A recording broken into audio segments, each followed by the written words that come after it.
Hi guys, welcome back aboard good old Athena here in the beautiful British Virgin Islands for a bit of DIY fun. This week I want to play around with some 3D printed molds for composite parts.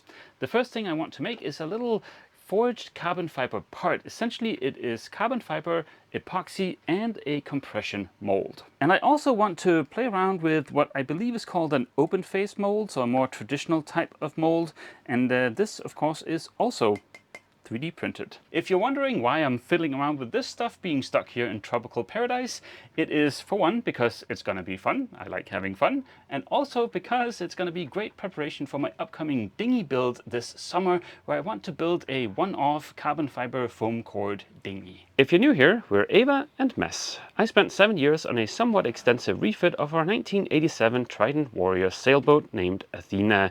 It was an oh glorious sanding extravaganza. We left Denmark and started cruising full-time, sailing down Europe's west coast, and then we had our biggest adventure yet, crossing the Atlantic. Now we're sanding and sailing our way around the world. As I've mentioned in the past, I am super intrigued by the OC tenders, so I want to build something that's inspired by those. The primary reason being our inflatable Zodiac here is definitely not going to last forever, and I would love to have a rigid dinghy that's also a sailing dinghy. No doubt it would be much quicker to just order or buy an OC tender, but sadly we don't have OC tender money. They're pretty expensive. The fiberglass version of the sailing dinghy starts at 21,000 US dollars, and the carbon fiber version is 24,000 US dollars. I figured I can build something similar for about 2 to 3 grand for the hull, and then find a used mast and some sails, hopefully for cheap. This idea of building a one-off dinghy is not a completely far-fetched idea. I do have a bit of experience working with composites and foam core construction. Here aboard Athena I have laid up a heaping amount of epoxy and fiberglass, both while rebuilding the deck and also reinforcing the stringers. In addition to that, I also had a really fun time vacuum infusing the shells for Athena's new rudder. So yeah, I have played around with fiberglass a fair bit, and I am 100% confident that I can pull off this dinghy build. The reason for this week's tinkering around with 3D printed molds is because I think there are some smaller parts for the dinghy that would be super awesome to build, especially as forged carbon fiber parts. So yeah, hence the tinkering. I am actually kind of killing 2 birds with 1 stone this week, because I want to design the new dinghy in Fusion 360, but I think the biggest obstacle standing between me and building the new dinghy is my lack in Fusion 360 skills. I'm definitely not good at Fusion 360 yet, but I spent a few days messing about and I made a pretty precise model of the plastic clip on the kill cord for our outboard here. I then took that part and used that to make the compression mold. So here you can see the lower part of the mold here. And then if we get rid of these parts there, then you can see the upper part of the mold there. And if we rotate that around, you can see the shape of the kill cord. So basically what I've done is I've modeled this guy in Fusion 360, and then I printed out a copy of him just to make sure he works on the outboard, which he did. That was kind of cool. And then I used this 3D object to make my compression mold here. Now this still needs a few tweaks, but it's looking pretty promising, said the guy that has never done this before. Of course, nobody, and I mean absolutely nobody on planet Earth, needs a kill cord clippy thingy in carbon fiber. But the good thing about this guy is that he's small, so when this goes horribly wrong the first couple of times, I'm not wasting a ton of carbon and epoxy. At the same time, he's big enough that I think he's not going to be super fiddly to work on, but yeah, fingers crossed. My little test pieces here are printed in PLA filament, which is not the best filament to use for composite molds. Something like PETG or PETG would have been much, much better. And I would have sworn I had a spool of that somewhere here on the boat, but nope.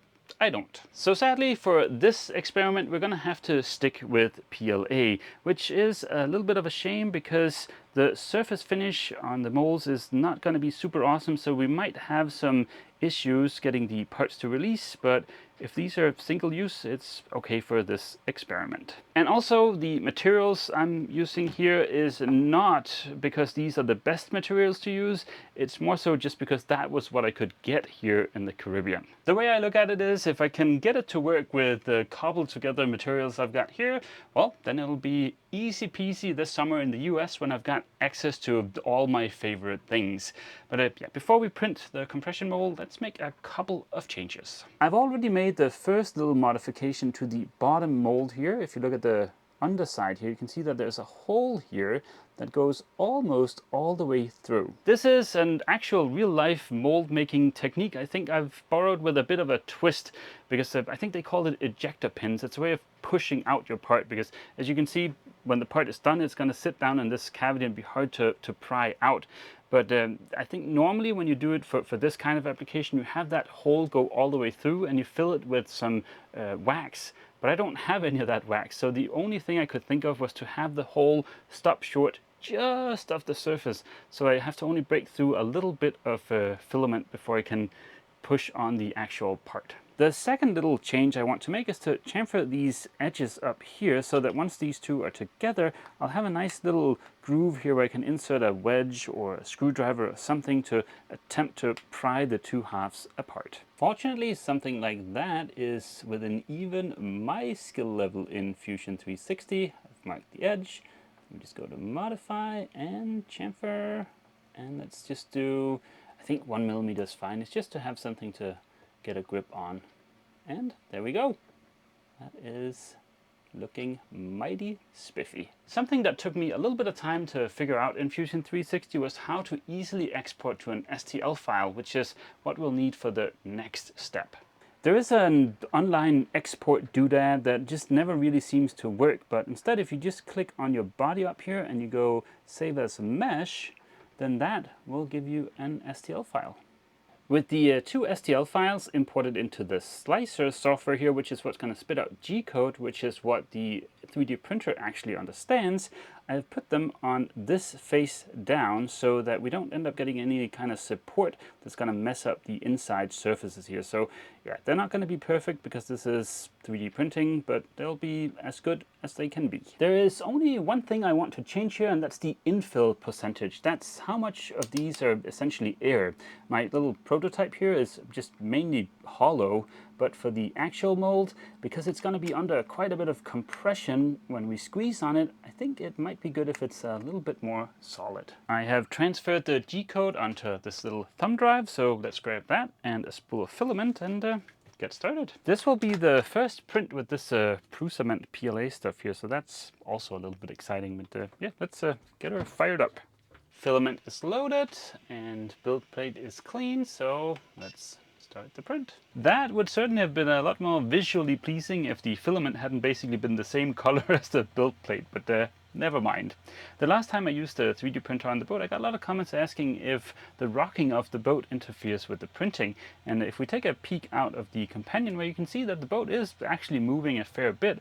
But yeah, I haven't had any kind of effects of that in the prints, or yeah, it hasn't been an issue up until now. Fast forward about a day and we're done printing. I ended up moving the printer in here to the saloon because I was sleeping in the forward cabin and the printer was keeping me awake. To my untrained eye, this looks pretty good, although there's some funkiness going on up here. I don't know what caused that, but yeah, should be good enough. The white print here I showed you earlier on failed while it was printing, but that was kind of okay because that allowed me to make a few more tweaks to the shape. The newer version of the mold here, as you might be able to see, has a bit of a taper to this edge here. It has a bit of draft, so that means at least theoretically it should be easier to get the part to release from this than this completely straight mold. This little project gave me a great opportunity to print something that's actually bigger than the print bed of my 3D printer. I used the cut function in the slicer to just chop the thing in half, and then it also added these holes and generated some little dowels here for me to join everything back together. Oh, that's a pretty cool feature. I mean, there is a very, very obvious gap here in the middle, and to be able to use this as a mold, we'll certainly have to do something about that. One of the reasons I really wanted to use PETG or PETG for these two molds is the fact that I've heard that it's easier to sand than PLA. At least from my limited experience, when you sand PLA, it gets kind of fussy. So yeah, that's no good for a mold. I think my only chance of making this surface any smoother is to coat it in epoxy, let that cure, and then sand it. Of course, if I was somewhere like in the US where I could actually get my hands on all kinds of things, I'm sure there are much better options for stabilizing and smoothing out a surface like this. But for what I have here on the boat, well, I think it's epoxy or nothing. I would need some kind of filler to fill out the gap here, and I don't know if I have any, but let's hold off on trying to get any epoxy on this guy until I'm ready to use the little compression mold here. Of course, the challenges with the surface finish are the same in this little guy, but this is such a confined little area. I don't think I can stabilize that surface and sand it without just messing stuff up. So yeah, for this, we'll just leave it the way it is. You can see we've got the chamfer we added here on both halves of the mold, and then on the bottom we have our almost all the way through hole. I really wanted to try this compression mold using carbon fiber, mainly because I was planning on making a little ring for Ava for her birthday that's coming up. But yeah, I don't have what I need to make the ring here on the boat, so that'll have to wait. But yeah, I did manage to find a little bit of carbon. I couldn't find chopped carbon or tow in St. Martin, but I found this teeny tiny piece of carbon fiber that cost only $30 US. Insanity. I used my awesome D-splice scissors to chop the carbon into tiny pieces. After about 10 minutes, I had way more than I'd need for my tiny experiment. I then used the magic of Fusion 360 to figure out the volume of my part, 1.6 cubic centimeters. I then assumed a carbon to resin ratio of 60% and calculated that I would need 1.4 grams of carbon. The only issue is the boat is moving because we're at anchor, which is fine for lots of things, but not for using the kitchen scales. I set aside an amount that looked about right and put down some protection on the table.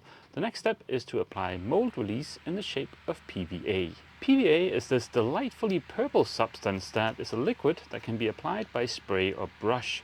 Then when it dries, it turns into a super thin film. The purpose of that film is to separate your part from the mold. This is what that film looks like. It only takes about an hour for it to dry, and as you can see, it's almost like a thin piece of plastic. PVA feels just like magic. Due to the unreliable scales, I decided to 3D print 2 containers to measure out my epoxy by volume. Getting the ratio of hardener to resin right in tiny batches requires a little bit more attention than with bigger batches. With the epoxy thoroughly mixed, I pre-coated the mold to not get any dry spots, and then it was just a matter of loading the carbon into the mold. Any excess epoxy is going to drip out, so there's no need to go super light on the epoxy. With the mold packed with all the carbon I had set aside, I closed it up. Unfortunately, the only thing I have to clamp the two halves together are a couple of these Irvin quick grips. Not ideal, but it'll have to do. Well, so far so good. Now there is a bit of potentially bad news, because when I was closing the mold, I was expecting more resistance. I think maybe because of the useless scales, I didn't get enough carbon in there. The annoying thing is we won't know for another 10 hours. In case I need a second attempt to get this right, I'm already now printing another mold. I've searched high and low here aboard the boat, and unfortunately I don't have anything I can use to get rid of the crack between the two pieces of the open face mold. So yeah, that might have to wait for another time. It was a sleepless night aboard Athena, much like the night before Christmas as a kid. Early the next morning I jumped out of bed and immediately went to demold my part. With a light twist of a screwdriver, the two mold halves separated, no doubt thanks to the magic of PVA. What I found inside of my high-tech Kinder Egg was very encouraging. It looks like I have a fully formed part. There was a slight challenge in the fact that my ejector hole had been filled with epoxy that squeezed out of the mold. I chose violence in order to not scratch my part and simply just snapped the mold in half. After a tiny bit of prying, I got a grip on the part and it came out super easy. The mold was of course completely wrecked, but for this little experiment that is perfectly acceptable and completely overshadowed by the fact that the part is perfect. PLA is easy to remove because it's water soluble, or you can remove it by pulling it off much like wood glue on your fingers. Super satisfying. I trimmed the edges with a knife and gave the top of the part a quick sanding to knock down the parting line. Ta-da! May I present what I am assuming is the world's first carbon fiber outboard kill cord clippy doodad. How stinking awesome is this little guy? Now, I was afraid I didn't get enough carbon into the mold, but yeah, he feels and looks absolutely perfect. And just in case it's not completely obvious, the reason I'm so excited right now is not because of the kill cord clippy doodad here. It's more because of what I can do with this technique.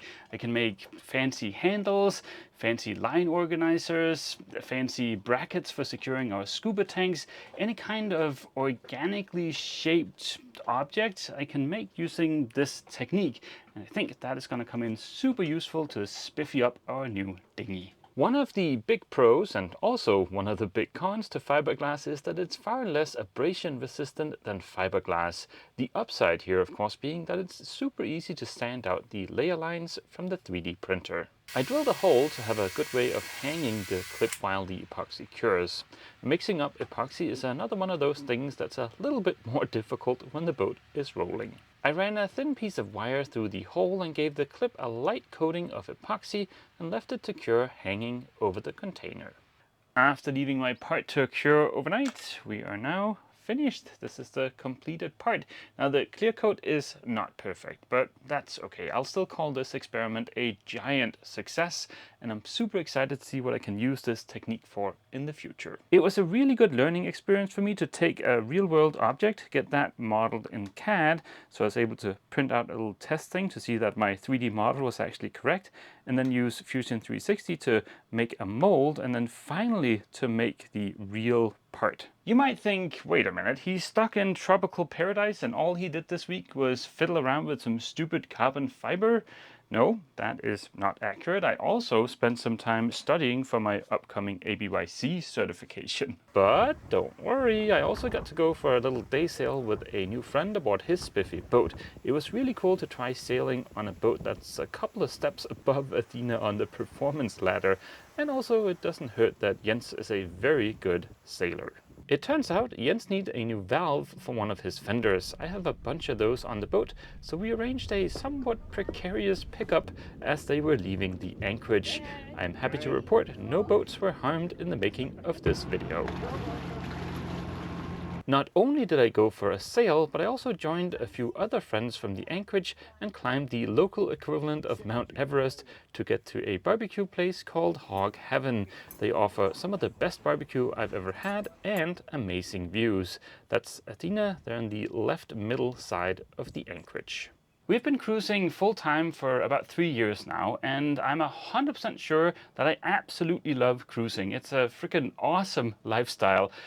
But also at the same time, I don't like shooting the cruising stuff videos as much as I like shooting the DIY videos.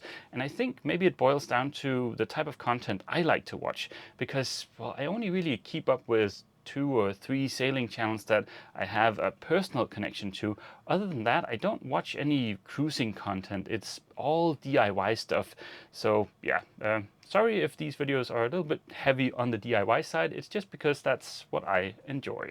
Anywho, enough yammering on. I'm gonna end this week's video here because I need to get a bit of a move on and move to the other side of the bay here, because I think tomorrow or the day after we're gonna have a wind shift and the wind is gonna pick up a little bit, so I'm gonna be more protected over there.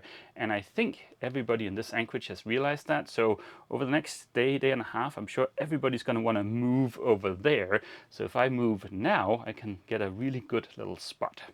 In terms of next week's video, I think I have two options. I can either install our new 120 volt inverter charger, or I can take a stab at a sewing project and make some new tool bags, because my tool bag is falling apart. But either way, I hope to see all you guys back here aboard Athena next week for some glorious DIY fun.